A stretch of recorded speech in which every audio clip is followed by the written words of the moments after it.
A reading from Galatians. Now before faith came, we were imprisoned and guarded under the law, until faith would be revealed.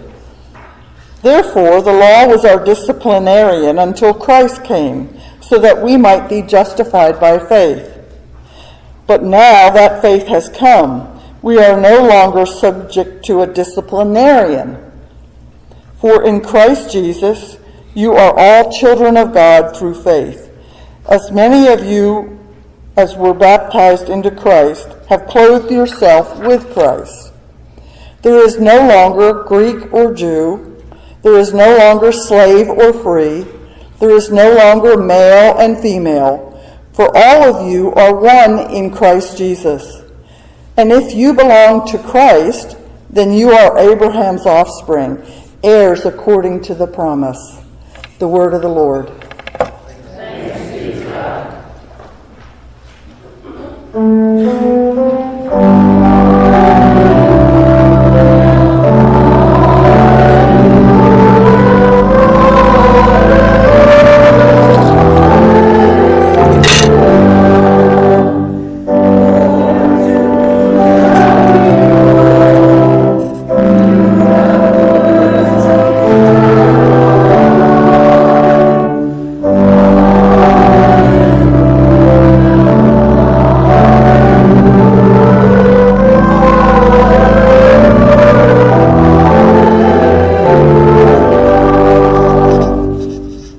I think that today's gospel story actually begins before the assigned verses, so I'm going to back up a few verses in Luke for our reading.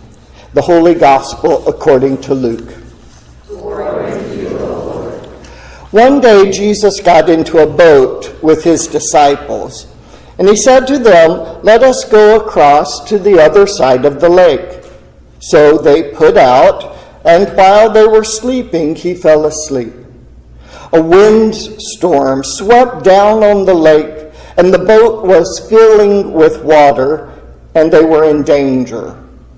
They went to him and woke him up, shouting, "Master, Master, we are perishing."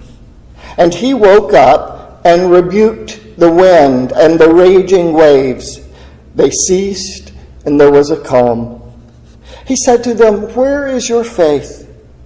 They were afraid and amazed and said to one another, "Who then is this that he commands even the winds and the water, and they obey him?"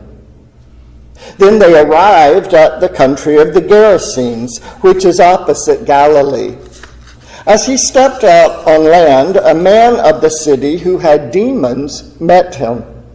For a long time he had worn no clothes, and he did not live in a house, but in the tombs. When he saw Jesus, he fell down before him and shouted at the top of his voice, "What have you to do with me, Jesus, Son of the Most High God? I beg you, do not torment me." For Jesus had commanded the unclean spirit to come out of the man. For many times it had seized him. He was kept under guard and bound with chains and shackles, but he would break the bonds and be driven by the demon into the wilds. Jesus then asked him, "What is your name?" He said, "Legion," for many demons had entered him. They begged him not to order them to go back into the abyss. Now, there on the hillside, a large herd of swine was feeding, and the demons begged Jesus to let them enter these. So he gave them permission. Then the demons came out of the man and entered the swine, and the herd rushed down the steep bank into the lake and was drowned. When the swineherd saw what had happened, they ran off and told it in the city and in the country. Then people came out to see what had happened, and when they came to Jesus, they found the man from whom the demons had gone sitting at the feet of Jesus, clothed and in his right mind. And they were afraid. Those who had seen it told them how the one who had been possessed by demons had been healed. Then all the people of the surrounding country of the Gerasenes asked Jesus to leave them, for they were seized with great fear. So he got into the boat and returned. The man from whom the demons had gone begged that he might be with him, but Jesus sent him away, saying, "Return to your home and declare how much God has done for you." So he went away, proclaiming throughout the city how much Jesus had done for him. The Gospel of the Lord. Praise to you, O Christ.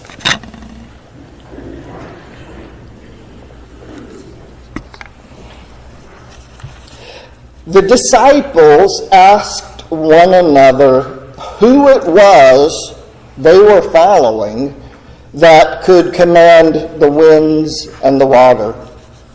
And then the demons answered their question. Jesus, Son of the Most High God. It's very important to get the connection between the question and the answer. Otherwise, as we get into the story, we might wonder if someone suffered financially from the loss of their pigs, or if a legion of dead pigs in the lake was environmentally friendly. The story was not told with those questions in mind. The story gives an answer to the disciples' question about who could command the winds and the water. It quickly became clear as well that Jesus could command demons and unclean spirits too. It's a strange little story. Rather than being met by a crowd of people when his boat landed, as so often happened, Jesus was met by a crowd of demons who had all taken up residence in one man. It's pretty understandable why other people weren't gathered there. With the demons in control, the man was out of control and scary. He apparently didn't even have a name that anyone remembered. He ran around naked and hung out in the graveyard.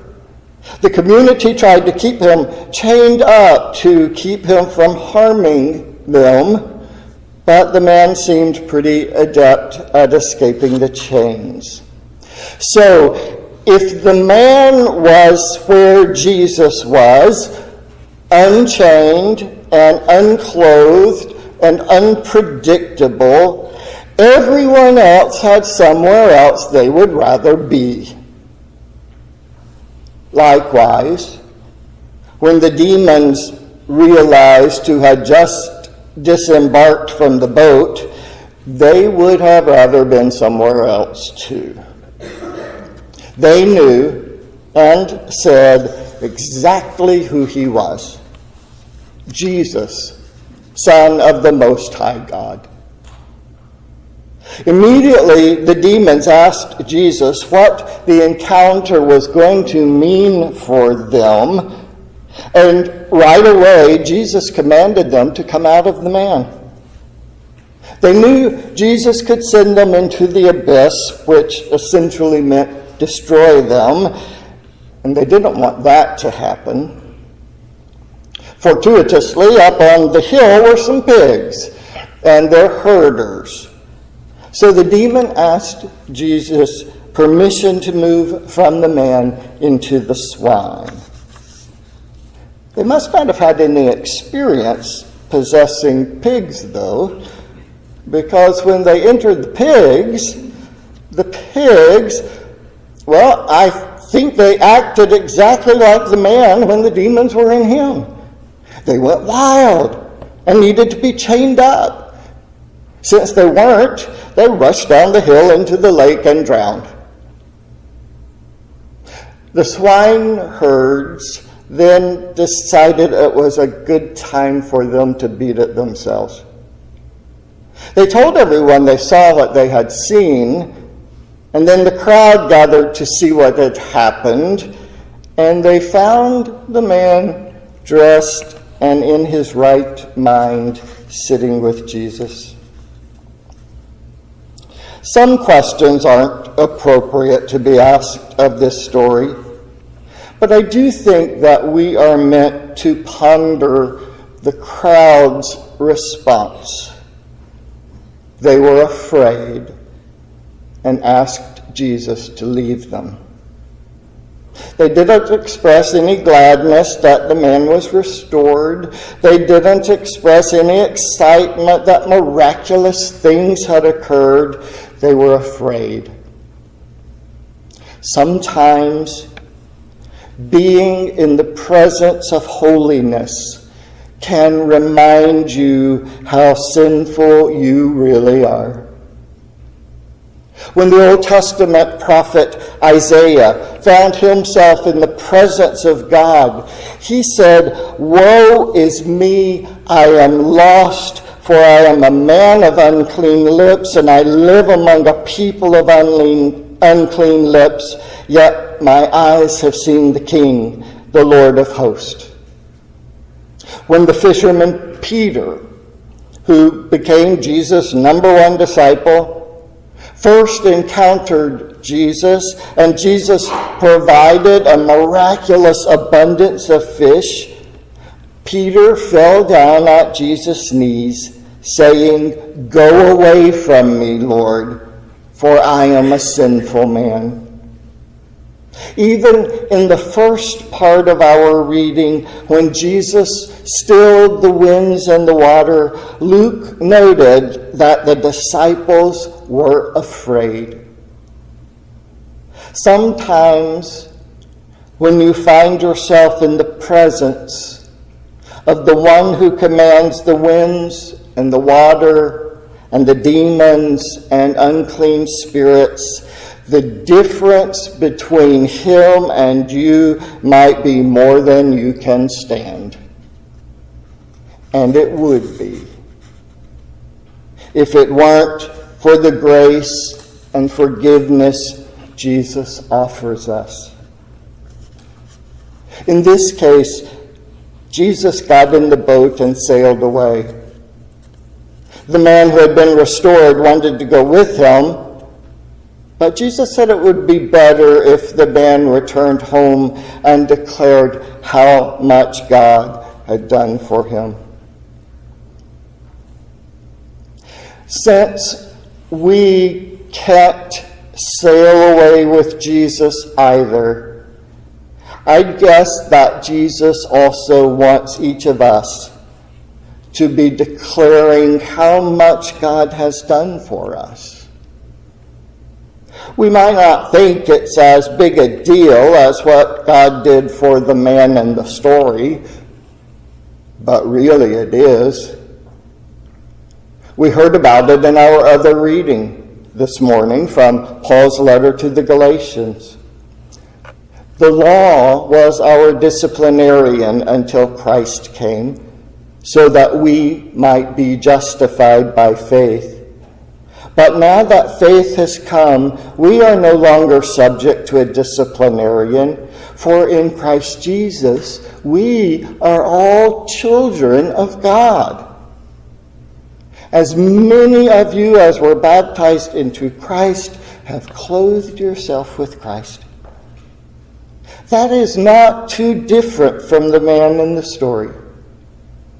In our baptisms, Jesus freed us from bondage to the devil and to sin and to death.